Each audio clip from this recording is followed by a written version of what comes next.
I originally had an idea. I wanted to paint a lot of my exes. I started calling them up, and some of them didn't even want to answer the phone. Others were very happy and felt flattered. It occurred to me that it would be really interesting to develop a shoe in honor for each one.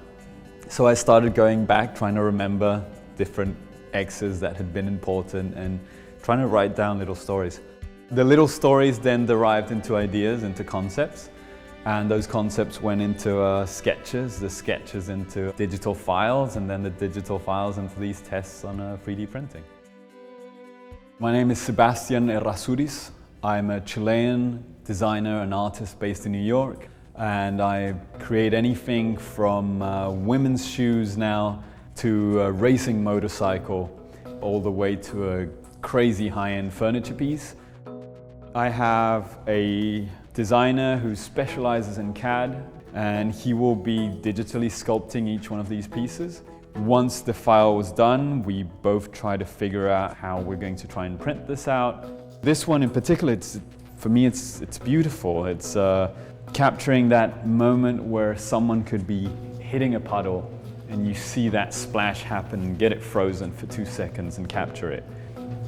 The Ice Queen, it's something, again, that would have been super difficult to do by hand or carve out in wood to make a prototype as they used to. This is really interesting because the level of detail of the surface is something that would have been really hard to do in another material.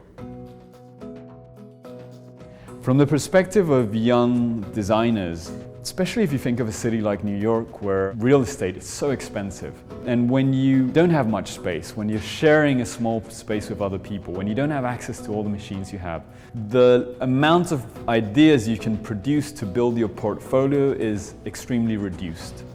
The 3D printer, if used correctly, if accompanied by the right ideas, could show your talent in a much cheaper, easier way. At the same time, it's the same as receiving a box of paints. You have the paints and brushes, what are you going to do? Paint a sunset? At the end of the day, it all goes back to the ideas. What do you want to say? What do you want to contribute? What do you want to solve? The potential of these things is so large that we can't quite comprehend it yet. This is the inception of a little industrial revolution.